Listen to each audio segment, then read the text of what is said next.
श्रीमद्भागवत पुराण दसम स्कंध पूर्वार्ध रास क्रीड़ा वर्णन 33वां अध्याय। इसकी व्याख्या पे आज हम चर्चा कर रहे हैं। श्री कृष्ण गोविंद हरे मुरारी, हे नाथ नारायण वासुदेवा। श्रीमद्भागवत में यहाँ जो उल्लेख आया था कि इस पाठ को करने से जो भी इसका पूरे मन से पाठ करता है उसका काम भाव सर्वदा के लिए नष्ट हो जाता है। यहाँ उल्लेख आता है श्रीमद् भागवत में ये रासलीला के 5 अध्याय उसके 5 प्राण माने जाते हैं। भगवान श्री कृष्ण की परम अंतरंग लीला, निज स्वरूप भूता गोपिकाओं और आह्लादिनी शक्ति श्री राधा जी के साथ होने वाली भगवान की दिव्याति दिव्य क्रीड़ा इन अध्यायों में कही गई है। रास शब्द का मूल रस है और रस स्वयं भगवान श्री कृष्ण ही है। रसो वेसह इति कृष्ण। जिस दिव्य क्रीड़ा में एक ही रस अनेक रसों के रूप में होकर अनंत अनंत रस का रमास्वादन करे, एक रस ही रस समूह के रूप में प्रकट होकर स्वयं ही आस्वाद आस्वादक लीला धाम और विभिन्न आलंबन एवं उद्दीपन के रूप में क्रीड़ा करे, उसका नाम रास है। भगवान की यह दिव्य लीला भगवान के दिव्य धाम में दिव्य रूप से निरंतर हुआ करती है। यह भगवान की विशेष कृपा से प्रेमी साधकों के हितार्थ कभी कभी अपने दिव्य धाम के साथ ही भूमंडल पर भी अवतीर्ण हुआ करती है, जिसको देख सुन एवं गाकर तथा स्मरण चिंतन करके अधिकारी पुरुष रस स्वरूप भगवान की इस परम रसमयी लीला का आनंद ले सकें और स्वयं भी भगवान की लीला में सम्मिलित होकर अपने को कृतकृत्य कर सकें। इस पंचाध्यायी में वंशी ध्वनि, गोपियों के अभिसार, श्री कृष्ण के साथ उनकी बातचीत, रमण, श्री राधा जी के साथ अंतर्ध्यान, जो बीच में एक उल्लेख आया था ना कि वो अपनी विशेष सखी के साथ उसको ले जाकर वो अंतर्ध्यान हो जाते हैं, वो राधा जी का वर्णन है, ऐसा यहाँ बताया गया है। पुनः प्राकट्य, गोपियों के द्वारा दिए हुए वसनासन पर विराजना, गोपियों के कूट प्रश्न का उत्तर, रास नृत्य, क्रीड़ा, जल केली और वन विहार का वर्णन है, जो मानवीय भाषा में होने पर भी वस्तुतः परम दिव्य है। समय के साथ ही मानव मस्तिष्क भी पलटता रहता है, कभी अंतर्दृष्टि की प्रधानता हो जाती है और कभी बाह्य दृष्टि की। आज का युग ऐसा ही है जिसमें भगवान की दिव्य लीलाओं की बात ही क्या, स्वयं भगवान के अस्तित्व पर भी अविश्वास प्रकट किया जा रहा है। ऐसी स्थिति में इस दिव्य लीला का रहस्य न समझकर लोग तरह तरह की आशंका प्रकट करें, इसमें आश्चर्य की कोई बात नहीं है। यह लीला अंतर्दृष्टि से और मुख्यतः भगवत कृपा से ही समझ में आती है। जिन भाग्यवान और भगवत कृपा प्राप्त महात्माओं ने इसका अनुभव किया है वे धन्य हैं और उनकी चरण धूलि के प्रताप से ही त्रिलोकी धन्य हैं। उन्हीं की उक्तियों का आश्रय लेकर यहाँ रासलीला के संबंध में यत्किंचित लिखने की धृष्टता की जाती है। यह बात पहले ही समझ लेनी चाहिए कि भगवान का शरीर जीव शरीर की भांति जड़ नहीं होता। जड़ की सत्ता केवल जीव की दृष्टि में होती है, भगवान की दृष्टि में नहीं। यह देह है और यह देही है। इस प्रकार का भेदभाव केवल प्रकृति के राज्य में होता है। अप्राकृत लोक में जहाँ प्रकृति भी चिन्मय है, सब कुछ चिन्मय ही होता है, वहाँ अचित की प्रतीति तो केवल चिद्विलास अथवा भगवान की लीला की सिद्धि के लिए होती हैं। इसलिए स्थूलता में या यूँ कहिए कि जड़ राज्य में रहने वाला मस्तिष्क जब भगवान की अप्राकृत लीलाओं के संबंध में विचार करने लगता है, तब वह अपनी पूर्व वासनाओं के अनुसार जड़ राज्य की धारणाओं, कल्पनाओं और क्रियाओं का ही आरोप उस दिव्य राज्य के विषय में भी करता है। इसलिए दिव्य लीला के रहस्य को समझने में असमर्थ हो जाता है। यह रास वस्तुतः परम उज्ज्वल रस का एक दिव्य प्रकाश है। जड़ जगत की बात तो दूर रही, ज्ञान रूप या विज्ञान रूप जगत में भी यह प्रकट नहीं होता। अधिक क्या, साक्षात चिन्मय तत्व में भी इस परम दिव्य उज्ज्वल रस का लेशाभास नहीं देखा जाता। इसमें परम रस की स्फूर्ति तो परम भाव में श्री कृष्ण प्रेम स्वरूपा योगी जनों के मधुर हृदय में ही होती है। इस रासलीला के यथार्थ स्वरूप और परम माधुर्य का आस्वाद उन्हीं को मिलता है, दूसरे लोग तो इसकी कल्पना भी नहीं कर सकते। भगवान के समान ही गोपियाँ भी परम रसमयी और सच्चिदानंदमयी ही हैं। साधना की दृष्टि से भी उन्होंने न केवल जड़ शरीर का ही त्याग कर दिया है, बल्कि सूक्ष्म शरीर से प्राप्त होने वाले स्वर्ग, कैवल्य से अनुभव होने वाले मोक्ष, और तो क्या जड़ता की दृष्टि का ही त्याग कर दिया है। उनकी दृष्टि में केवल चिदानंद स्वरूप श्री कृष्ण है। उनके हृदय में श्री कृष्ण को तृप्त करने वाला प्रेमामृत है।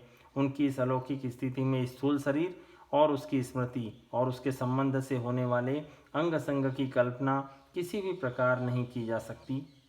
ऐसी कल्पना तो केवल देहात्म बुद्धि से जकड़े हुए जीवों की ही होती है। जिन्होंने गोपियों को पहचाना है, उन्होंने गोपियों की चरण धूलि का स्पर्श प्राप्त करके अपनी कृतकृत्यता चाहिए है।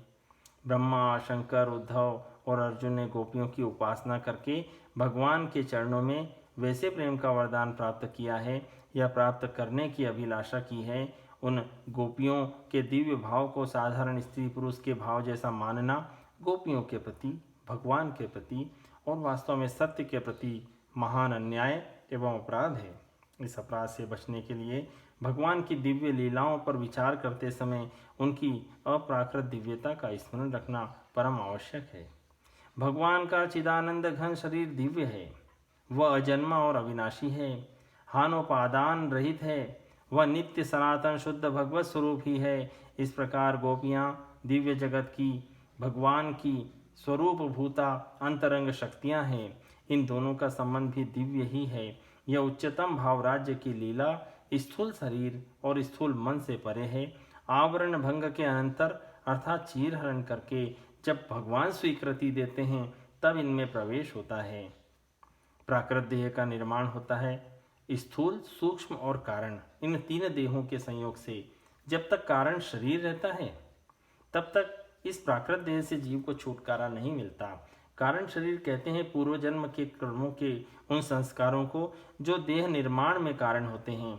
इस कारण शरीर के आधार पर जीव को बार बार जन्म मृत्यु के चक्कर में पड़ना होता है और यह चक्र जीव की मुक्ति न होने तक अथवा कारण का सर्वथा अभाव न होने तक चलता ही रहता है। इस कर्म बंधन के कारण 5 भौतिक स्थूल शरीर मिलता है जो मांस, रक्त, अस्थि आदि से भरा और चमड़े से ढका होता है। प्रकृति के राज्य में जितने शरीर होते हैं वह वस्तुतः योनि और बिंदु के संयोग से ही बनते हैं। फिर चाहे कोई कामजनित निकृष्ट मैथुन से उत्पन्न हो या ऊर्ध्वरेता महापुरुष के संकल्प से, बिंदु के अधोगामी होने पर कर्तव्य रूप श्रेष्ठ मैथुन से हो अथवा बिना ही मैथुन के नाभि, हृदय, कंठ, कर्ण, सिर, नेत्र, मस्तक आदि के स्पर्श से, बिना ही स्पर्श के केवल दृष्टि मात्र से अथवा बिना देखे केवल संकल्प से ही उत्पन्न हो, ये मैथुनी, अमैथुनी अथवा कभी कभी स्त्री या पुरुष शरीर के बिना भी उत्पन्न होने वाले सभी शरीर है योनि और बिंदु के संयोग जनित ही। ये सभी प्राकृत शरीर है।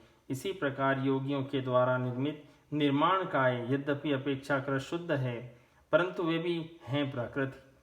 पितर या देवों के दिव्य कहलाने वाले शरीर भी प्राकृत ही हैं।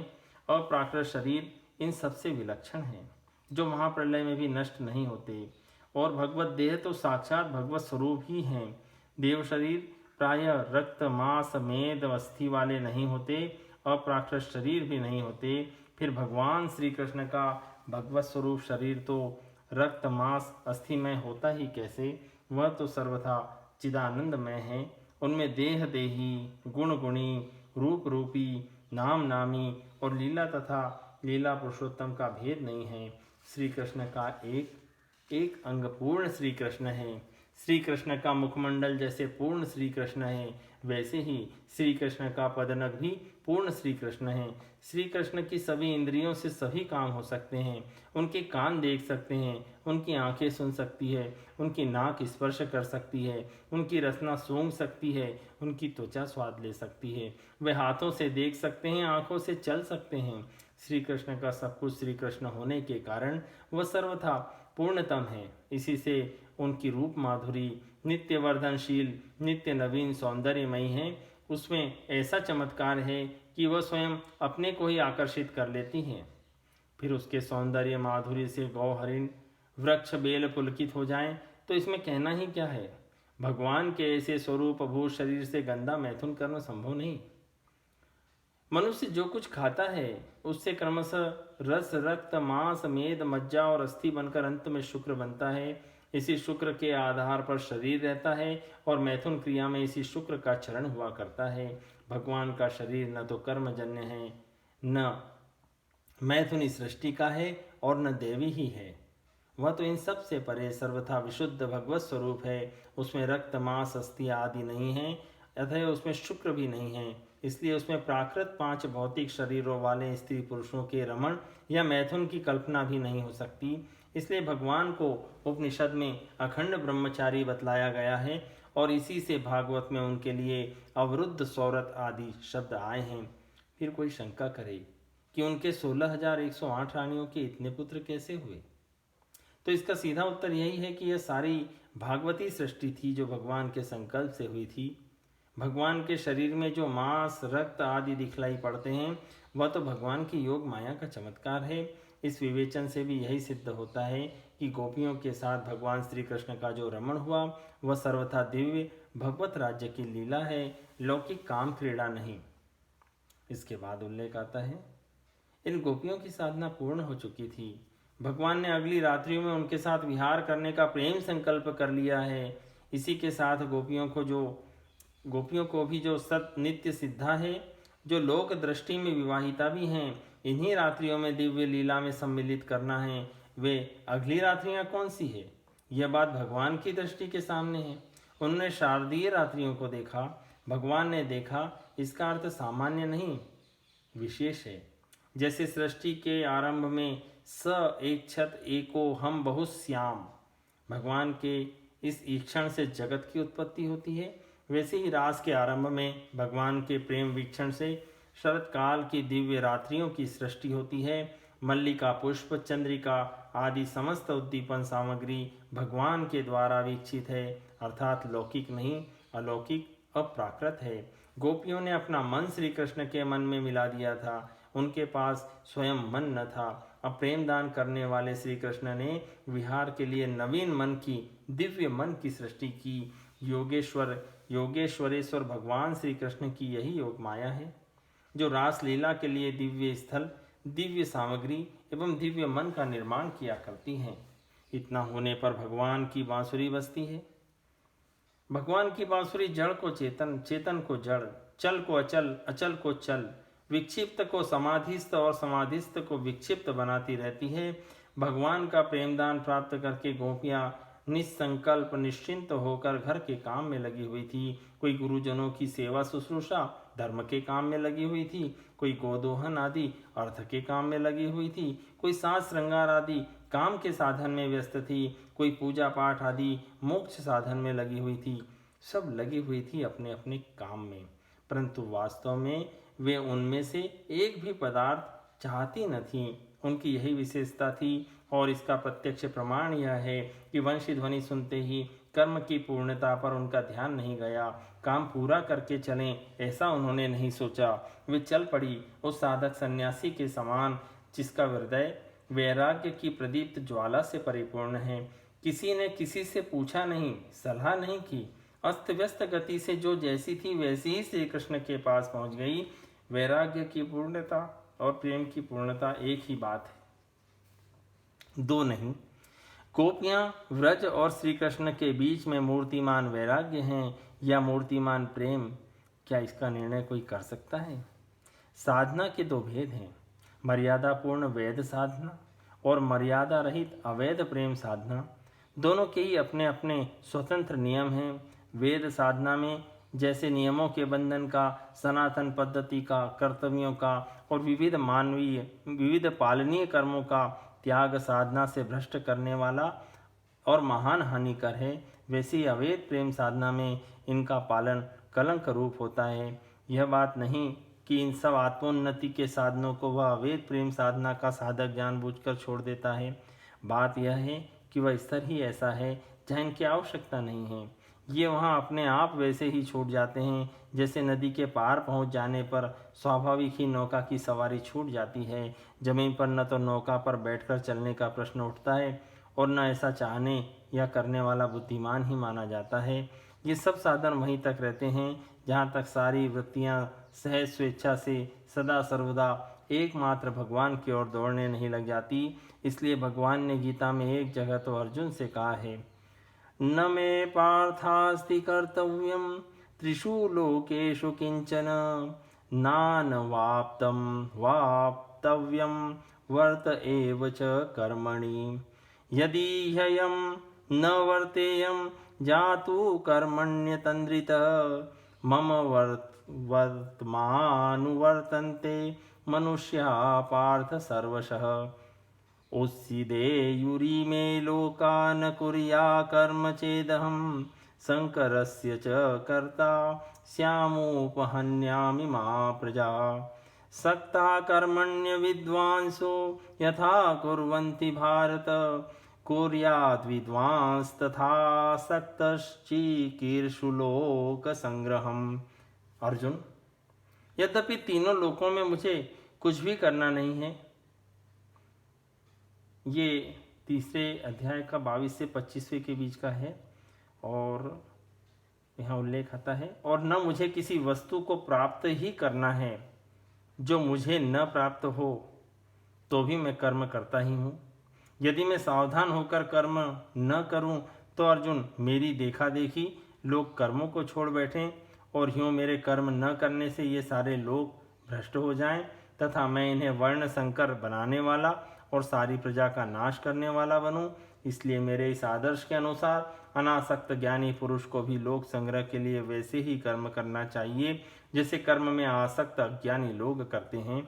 यहाँ भगवान आदर्श लोक संग्रही महापुरुष के रूप में बोलते हैं, लोक नायक बनकर सर्वसाधारण को शिक्षा देते हैं। इसलिए स्वयं अपना उदाहरण देकर लोगों को कर्म में प्रवृत्त करना चाहते हैं। यही भगवान उसी गीता में जहाँ अंतरंगता की बात कहते हैं वहाँ स्पष्ट करते हैं, सर्वधर्मान परित्यज्य मामेकं शरणं व्रज। सारे धर्मों का त्याग करके तू केवल एक मेरी शरण में आ जा। यह बात सबके लिए नहीं है।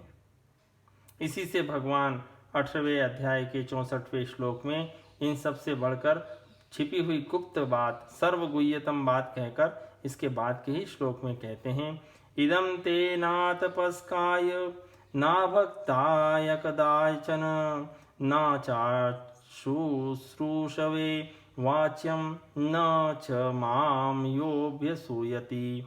भैया अर्जुन, इस सर्वगुह्यतम बात को जो इंद्रिय विजयी तपस्वी न हो, मेरा भक्त न हो, सुनना न चाहता हो और मुझ में दोष लगाता हो, उससे न कहना। श्री गोपीजन साधना के इसी उच्च स्तर में परम आदर्श थी।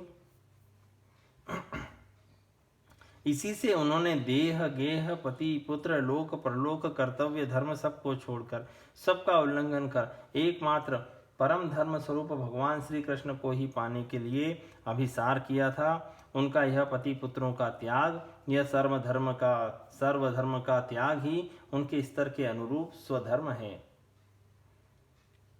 इस सर्वधर्म त्याग रूप स्वधर्म का आचरण गोपियों जैसे उच्च स्तर के साधकों में ही संभव है, क्योंकि सब धर्मों का त्याग वही कर सकते हैं जो इसका यथाविधि पूरा पालन कर चुकने के बाद इसके परम फल अनन्य और अचिंत्य देव दुर्लभ भगवत प्रेम को प्राप्त कर चुकते हैं। वे भी जानबूझकर त्याग नहीं करते। सूर्य का प्रखर प्रकाश हो जाने पर तैल दीपक की भांति स्वतः ही ये धर्म उसे त्याग देते हैं। यह त्याग तिरस्कार मूलक नहीं वरम तृप्ति मूलक है। भगवत प्रेम की ऊंची स्थिति का यही स्वरूप है। देवर्षि नारद जी का एक सूत्र है,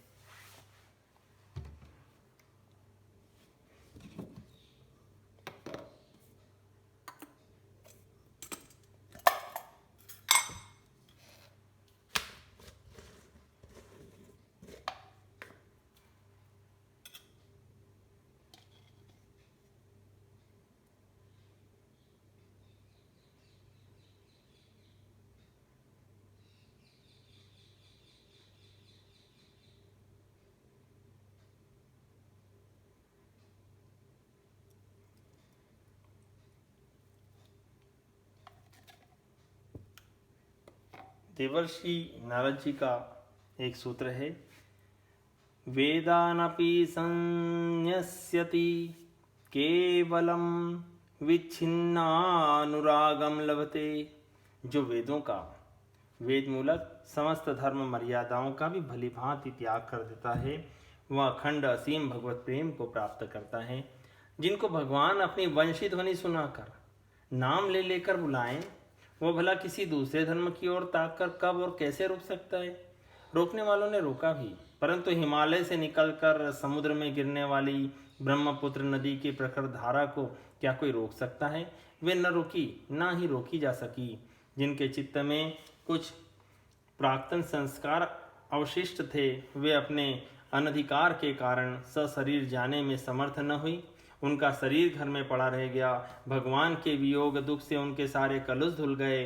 ध्यान में प्राप्त भगवान के प्रेमालिंगन से उनके समस्त सौभाग्य का परम फल प्राप्त हो गया और वे भगवान के पास सशरीर जाने वाली गोपियों के पहुंचने के पहले ही भगवान के पास पहुंच गई, भगवान में मिल गई। यह शास्त्र का प्रसिद्ध सिद्धांत है कि पाप पुण्य के कारण ही बंधन होता है और शुभाशुभ का भोग होता है। शुभाशुभ कर्मों के भोग से जब पाप पुण्य दोनों नष्ट हो जाते हैं, तब जीव की मुक्ति हो जाती है।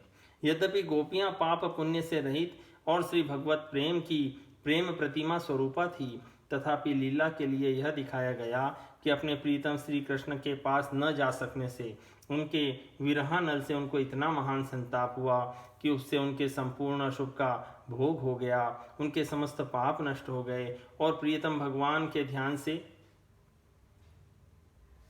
उन्हें इतना आनंद हुआ कि उससे उनके सारे पुण्यों का फल मिल गया। इस प्रकार पाप पुण्यों का पूर्ण रूप से अभाव होने से उनकी मुक्ति हो गई। चाहे किसी भी भाव से हो, काम से, क्रोध से, लोभ से, जो भगवान के मंगलमय श्री विग्रह का चिंतन करता है, उसके भाव की अपेक्षा न करके वस्तु शक्ति से ही उसका कल्याण हो जाता है। यह भगवान के श्री विग्रह की विशेषता है। भगवान के द्वारा, भाव के द्वारा तो एक प्रस्तर मूर्ति भी परम कल्याण का दान कर सकती है। बिना भाव के ही कल्याण दान भगवत विग्रह का सहज दान है। भगवान है बड़े लीला में। जहाँ वे अखिल विश्व के विधाता ब्रह्मा शिव आदि के भी वंदनीय निखिल जीवों के प्रत्येगात्मा हैं, वहीं वे लीला नटवर गोपियों के इशारे पर नाचने वाले भी हैं। उन्हीं की इच्छा से, उन्हीं के प्रेमाह्वान से, उन्हीं के वंशी निमंत्रण से प्रेरित होकर गोपियां उनके पास आईं, परंतु उन्होंने ऐसी भावभंगी प्रकट की, ऐसा स्वांग बनाया मानो उन्हें गोपियों के आने का कुछ पता ही न हो। शायद गोपियों के मुंह से वे उनके हृदय की बात, प्रेम की बात सुनना चाहते हों। संभव है कि वे विप्रलंब के द्वारा उनके मिलन भाव को परिपुष्ट करना चाहते हों। बहुत करके तो ऐसा मालूम होता है कि कई लोग इसे साधारण बात न समझ लें, इसलिए साधारण लोगों के लिए उपदेश और गोपियों का अधिकार भी उन्होंने सबके सामने रख दिया। उन्होंने बतलाया, गोपियों, व्रज में कोई विपत्ति तो नहीं आई? घोर रात्रि में यहाँ आने का क्या कारण है? घर वाले ढूंढते होंगे। अब यहाँ ठहरना नहीं चाहिए। वन की शोभा देख ली, अब बच्चों और बछड़ों का भी ध्यान करो। धर्म के अनुकूल मोक्ष के खुले हुए द्वार, अपने सगे संबंधियों की सेवा छोड़कर वन में दर दर भटकना स्त्रियों के लिए अनुचित है। स्त्री को अपने पति की ही सेवा करनी चाहिए, वह कैसा भी क्यों न हो। यही सनातन धर्म है, इसी के अनुसार तुम्हें चलना चाहिए। मैं जानता हूँ कि तुम सब मुझ में प्रेम करते हो, परंतु प्रेम में शारीरिक सन्निधि आवश्यक नहीं है। श्रवण, स्मरण, दर्शन और ध्यान सानिध्य की अपेक्षा अधिक प्रेम बढ़ता है। आओ, जाओ, तुम सनातन सदाचार का पालन करो, इधर उधर मन को मत भटकने दो। श्री कृष्ण की यह शिक्षा गोपियों के लिए नहीं, सामान्य नारी जाति के लिए है। गोपियों का अधिकार विशेष था और उसको प्रकट करने के लिए ही भगवान श्री कृष्ण ने ऐसे वचन कहे थे। इन्हें सुनकर गोपियों की क्या दशा हुई और इसके उत्तर में उन्होंने श्री कृष्ण से क्या प्रार्थना की। वे श्री कृष्ण को मनुष्य नहीं मानती, उनके पूर्ण ब्रह्म सनातन स्वरूप को भली भांति जानती है और यह जानकर ही उनसे प्रेम करती है। इस बात का कितना सुंदर परिचय दिया। यह सब विषय मूल में ही पाठ करने योग्य है। सचमुच जिनके हृदय में भगवान के परम तत्व का वैसा अनुपम ज्ञान और भगवान के प्रति वैसा महान अनन्य अनुराग है और सच्चाई के साथ जिनकी वाणी में वैसे उद्गार हैं, वे ही विशेष अधिकारवान हैं। गोपियों की प्रार्थना से यह बात स्पष्ट है कि वे श्री कृष्ण को अंतर्यामी योगेश्वरेश्वर परमात्मा के रूप में पहचानती थी और जैसे दूसरे लोग गुरु, सखा या माता पिता के रूप में श्री कृष्ण की उपासना करते हैं, वैसे ही वे पति के रूप में श्री कृष्ण से प्रेम करती थी, जो कि शास्त्रों में मधुर भाव के उज्ज्वल परम रस नाम से कहा गया है। जब प्रेम के सभी भाव पूर्ण होते हैं और साधकों को स्वामी सखादी के रूप में भगवान मिलते हैं, तब गोपियों ने क्या अपराध किया था कि उनका यह उच्चतम भाव, जिसमें शांत, दास्य, संख्य और वात्सल्य सब के सब अंतर्भूत हैं और जो सबसे उन्नत एवं सबका अंतिम रूप है, न पूर्ण हो। भगवान ने उनका भाव पूर्ण किया और अपने को असंख्य रूपों में प्रकट करके गोपियों के साथ क्रीड़ा की। उस क्रीड़ा का स्वरूप बतलाते हुए कहा गया है, रेमे रमेशो व्रज सुंदरीर भीर यथार्भकः स्वप्रतिबिंब विभ्रमः। जैसे नन्हा सा शिशु दर्पण में अथवा जल में पड़े हुए अपने प्रतिबिंब के साथ खेलता है, वैसे ही रमेश भगवान और व्रज सुंदरियों ने रमण किया, अर्थात सच्चिदानंद घन सर्वांतर्यामी प्रेम रस स्वरूप लीला रस में परमात्मा भगवान श्री कृष्ण ने अपनी आह्लादिनी शक्ति रूपा पूर्ण ब्रह्म सनातन रस स्वरूप रसराज रसिक शेखर पर रस पर ब्रह्म अखिल सामृत विग्रह भगवान श्री कृष्ण की इस चिदानंद रसमयी दिव्य क्रीड़ा का नाम ही रास है। इसमें न कोई जड़ शरीर था, न प्राकृत अंग संग था और न इसके संबंध की प्राकृत और स्थूल कल्पनाएं ही थी। यह था चिदानंद में भगवान का दिव्य विहार, जो दिव्य लीला धाम में सर्वदा होते रहने पर भी कभी कभी प्रकट होता है। वियोग ही संयोग का पोषक है। मान और मद ही भगवान की लीला में बाधक है। भगवान की दिव्य लीला में मान और मद भी, जो कि दिव्य हैं, इसलिए होते हैं कि उनसे लीला में रस की और भी पुष्टि हो। भगवान की इच्छा से ही गोपियों में लीलानुरूप मान और मद का संचार हुआ और भगवान अंतर्ध्यान हो गए। जिनके हृदय में लेश मात्र भी मद अवशेष है, नाम मात्र भी मान का संस्कार शेष है, वे भगवान के सम्मुख रहने के अधिकारी नहीं, अथवा वे भगवान का पास रहने पर भी दर्शन नहीं कर सकते। परंतु गोपियाँ गोपियाँ थीं, उनसे जगत के किसी प्राणी की तिल मात्र भी तुलना नहीं है।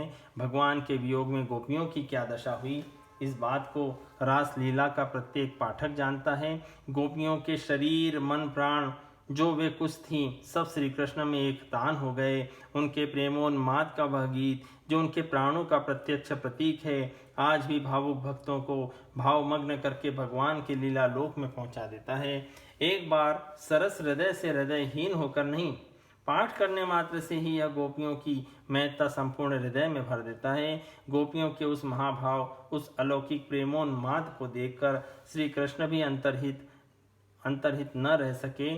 उनके सामने साक्षात मन्मथः रूप से प्रकट हुए और उन्होंने मुक्त कंठ से स्वीकार किया कि गोपियों, मैं तुम्हारे प्रेम भाव का चिर ऋणी हूँ। यदि मैं अनंत काल तक तुम्हारी सेवा करता रहूं तो भी मैं तुमसे उऋण नहीं हो सकता। मेरे अंतर ध्यान होने का प्रयोजन तुम्हारे चित्त को दुखाना नहीं था, बल्कि तुम्हारे प्रेम को और भी उज्जवल एवं समृद्ध करना था। इसके बाद रास क्रीड़ा आरंभ हुई। जिन्होंने आध्यात्म शास्त्र का स्वाध्याय किया है वे जानते हैं कि योग सिद्धि प्राप्त साधारण योगी भी काय व्यूह के कार्य द्वारा एक साथ अनेक शरीरों का निर्माण कर सकते हैं और अनेक स्थानों पर उपस्थित रहकर पृथक पृथक कार्य कर सकते हैं। इंद्रादि देवगण एक ही समय पर अनेक स्थानों पर उपस्थित होकर अनेक यज्ञों में युगपत आहुति स्वीकार कर सकते हैं। निखिल योगियों और योगेश्वरों के ईश्वर सर्वसमर्थ भगवान श्री कृष्ण यदि एक ही साथ अनेक गोपियों के साथ क्रीड़ा करें तो इसमें आश्चर्य की कौन सी बात है। जो लोग भगवान को भगवान नहीं स्वीकार करते वही अनेकों प्रकार की शंका कुशंकाएं करते हैं। भगवान के निज लीला में इन तर्कों का सर्वथा प्रवेश नहीं है। गोपियां श्री कृष्ण की स्वकीया थी या परकिया, यह प्रश्न भी श्री कृष्ण के स्वरूप को भुलाकर ही उठाया जाता है। श्री कृष्ण जीव नहीं है कि जगत की वस्तुओं में उनकी हिस्सेदार दूसरा भी जीव हो। जो कुछ भी था, है और आगे भी होगा, उसके एकमात्र पति श्री कृष्ण ही हैं। अपनी प्रार्थना में गोपियों ने और परीक्षित के प्रश्न के उत्तर में श्री सुखदेव जी ने भी यही बात कही है कि गोपी गोपियों के प्रति, उनके पुत्र, सगे संबंधी और जगत के समस्त प्राणियों के हृदय में आत्मा रूप से, परमात्मा रूप से जो प्रभु स्थित है वही श्री कृष्ण हैं। कोई भ्रम से, अज्ञान से भले ही श्री कृष्ण को पराया समझे, वे किसी के पराये नहीं हैं, वे सबके अपने हैं, सब उनके हैं। श्री कृष्ण की दृष्टि से, जो कि वास्तविक दृष्टि है, कोई परकिया है ही नहीं, सब स्वकिया है, सब केवल अपना ही लीला विलास है, सभी स्वरूप भूता अंतरंगा शक्ति है। गोपियां इस बात को जानती थी और स्थान स्थान पर उन्होंने ऐसा कहा है। ऐसी स्थिति में जार भाव और औपपत्य का कोई लौकिक अर्थ नहीं रह जाता। जहाँ काम नहीं है, अंग संग नहीं है, वहाँ औपपत्य और जार भाव की कल्पना ही कैसे हो सकती है। गोपियाँ परकिया नहीं थी, स्वकिया थी, परंतु उनमें परकिया भाव था। परकिया होने में और परकिया भाव होने में आकाश पाताल का अंतर है। परकिया भाव में 3 बातें बड़े महत्व की होती है। अपने प्रियतम का निरंतर चिंतन, मिलन की उत्कंठा और दोष दृष्टि का सर्वथा अभाव। स्वकीय भाव में निरंतर एक साथ रहने के कारण ये तीनों बातें गौण हो जाती है, परंतु परकीय भाव में ये तीनों भाव बने रहते हैं। कुछ गोपियां जार भाव से श्री कृष्ण को चाहती थी। इसका इतना ही अर्थ है कि वे श्री कृष्ण का निरंतर चिंतन करती थी, मिलने के लिए उत्कंठित रहती थी और श्री कृष्ण के प्रत्येक व्यवहार को प्रेम की आंखों से ही देखती थी। चौथा भाव विशेष महत्व का और है, वह यह कि स्वकीय अपने घर का, अपना और अपने पुत्र एवं कन्याओं का पालन पोषण, रक्षणावेक्षण पति से चाहती है। वह समझती है कि इनकी देखरेख करना पति का कर्तव्य है, क्योंकि ये सब उसी के आश्रित है, और वह पति से ऐसी आशा भी रखती है, कितनी ही पति परायणा क्यों न हो, स्वकिया में यह सकाम भाव छिपा रहता ही है। परंतु परकिया अपने प्रियतम से कुछ नहीं चाहती, कुछ भी आशा नहीं रखती, वह तो केवल अपने को देकर ही उसे सुखी करना चाहती है। श्री गोपियों में यह भाव भी भली भांति प्रस्फुटित था। इसी विशेषता के कारण संस्कृत साहित्य के कई ग्रंथों में निरंतर चिंतन के उदाहरण स्वरूप परकीय भाव का वर्णन आता है। गोपियों के इस भाव के एक नहीं अनेक दृष्टांत श्रीमद् भागवत में मिलते हैं। इसलिए गोपियों पर परकीयापन का आरोप उनके भाव को न समझने के कारण है। जिनके जीवन में साधारण धर्म की एक हल्की सी प्रकाश रेखा आ जाती है, उसी का जीवन परम पवित्र और दूसरों के लिए आदर्श स्वरूप बन जाता है।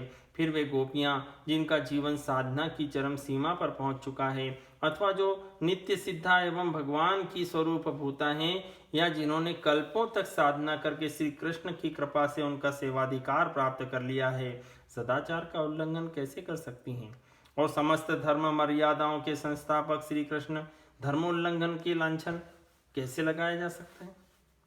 श्री कृष्ण और गोपियों के संबंध में इस प्रकार की कुकल्पनाएं उनके दिव्य स्वरूप और दिव्य लीला के विषय में अनभिज्ञता ही प्रकट करती हैं। श्रीमद् भागवत पर, दशम स्कंद पर और रास पंचाध्यायी पर अब तक अनेकानेक भाष्य एवं टीकाएं लिखी जा चुकी हैं, जिनके लेखकों में जगतगुरु श्री वल्लभाचार्य, श्री श्रीधर स्वामी, श्री जीव गोस्वामी आदि हैं। उन लोगों ने बड़े विस्तार से रासलीला की महिमा समझाई है। किसी ने इसे काम पर विजय बतलाया है, किसी ने भगवान का दिव्य विहार बताया है और किसी ने इसका आध्यात्मिक अर्थ किया है। भगवान श्री कृष्ण आत्मा है, आत्माकार वृत्ति श्री राधा है और शेष आत्माभिमुख वृत्तियां गोपियां हैं। उनका धारा प्रवाह रूप से निरंतर आत्मरमण ही रास है। किसी भी दृष्टि से देखें, रासलीला की महिमा अधिकाधिक प्रकट होती है, परंतु इससे ऐसा नहीं मानना चाहिए कि श्रीमद् भागवत में वर्णित रास या रमण प्रसंग केवल रूपक या कल्पना मात्र है।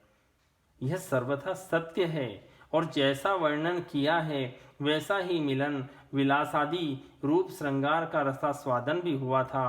भेद इतना ही है कि वह लौकिक स्त्री पुरुषों का मिलन न था। उनके नायक थे सच्चिदानंद विग्रह, परात्पर तत्व, पूर्णतम स्वाधीन और निरंकुश स्वेच्छा विहारी गोपीनाथ भगवान नंद नंदन, और नायिका थी स्वयं आह्लादिनी शक्ति श्री राधा जी और उनकी काय व्यूह रूपा उनकी घनीभूत मूर्तियां श्री गोपीजन।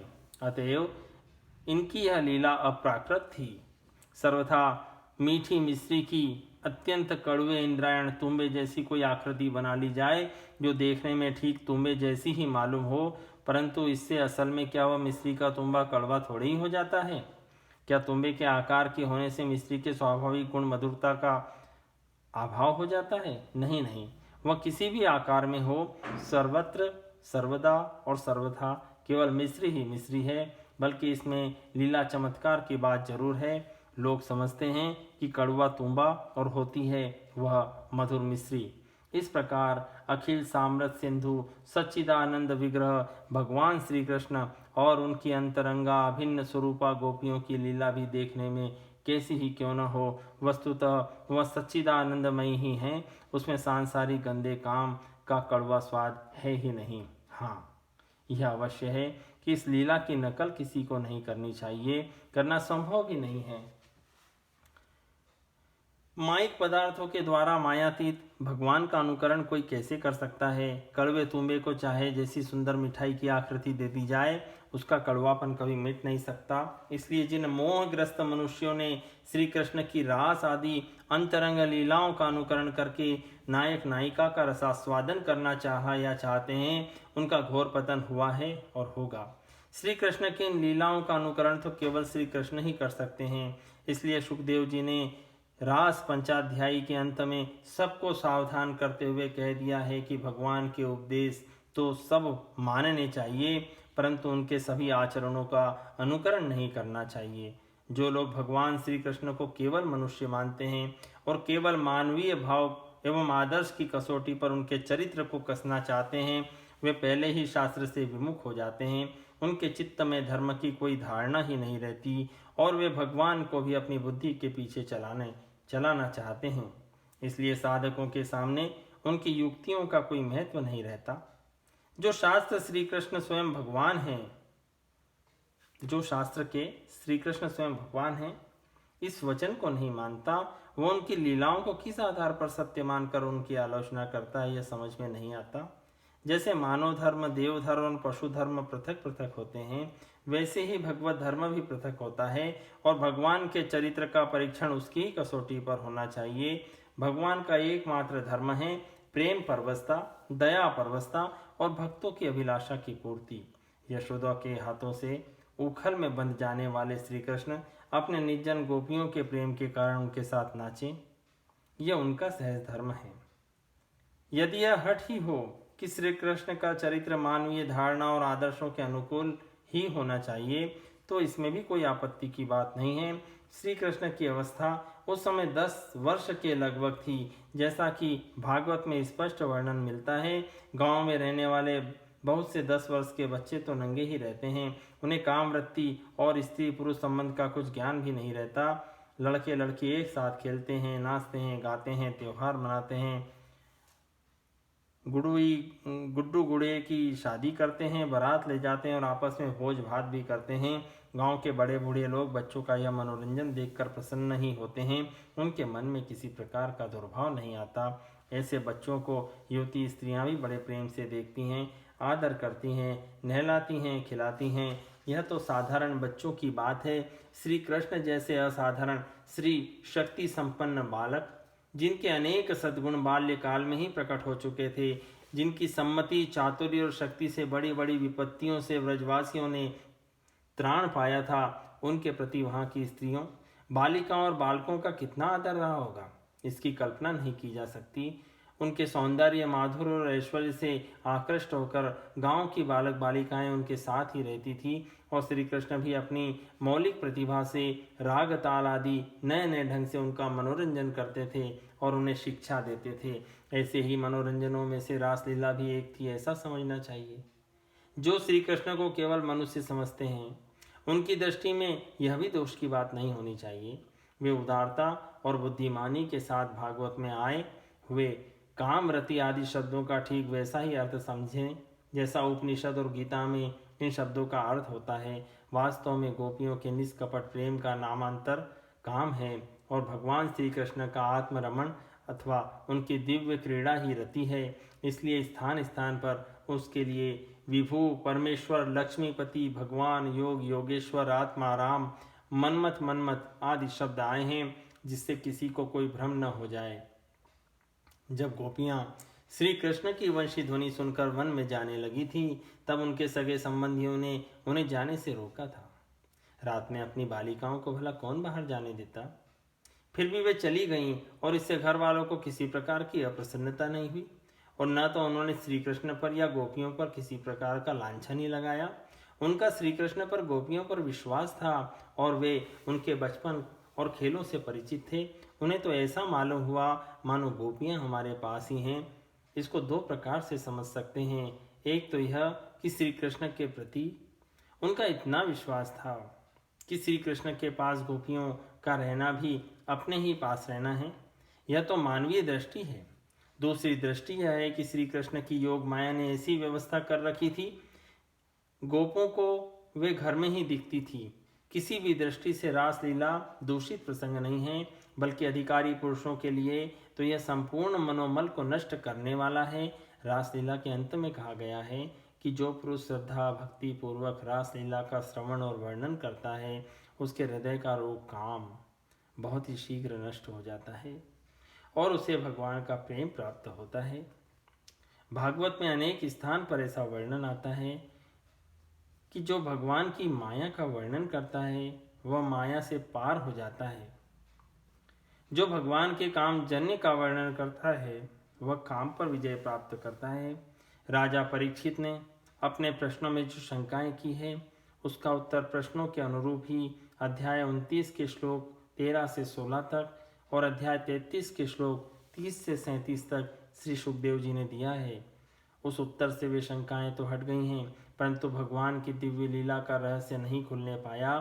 संभवतः उस रहस्य को गुप्त रखने के लिए ही 33वें अध्याय में रासलीला प्रसंग समाप्त कर दिया गया। वस्तुतः इस लीला के गूढ़ रहस्य की प्राकृत जगत में व्याख्या की भी नहीं जा सकती, क्योंकि यह इस जगत की क्रीड़ा ही नहीं है। यह तो उस दिव्य आनंदमय रसमय राज्य की चमत्कारमयी लीला है जिसके श्रवण और दर्शन के लिए परमहंस मुनिगण भी सदा उत्कंठित रहते हैं। कुछ लोग इस लीला प्रसंग को भागवत में छेपक मानते हैं। वे वास्तव में दुराग्रह करते हैं, क्योंकि प्राचीन से प्राचीन प्रतियों में भी यह प्रसंग मिलता है और जरा विचार करके देखने से यह सर्वथा सुसंगत और निर्दोष प्रतीत होता है। भगवान श्री कृष्ण कृपा करके ऐसी विमल बुद्धि दें जिससे हम लोग इसका कुछ रहस्य समझने में समर्थ हों। भगवान की इस दिव्य लीला के वर्णन का यही प्रयोजन है कि जीव गोपियों के उस अहेतुक प्रेम का, जो कि श्री कृष्ण को ही सुख पहुंचाने के लिए था, स्मरण करें और उसके द्वारा भगवान के रसमय दिव्य लीला लोक में भगवान के अनंत प्रेम का अनुभव करें। हमें रास लीला का अध्ययन करते समय किसी प्रकार की भी शंका न करके इस भाव को जगाए रखना चाहिए। ये सारे के सारे उद्गार जो आपने सुने ये परम पूज्य श्री हनुमान प्रसाद जी पोद्दार द्वारा लिखित हैं।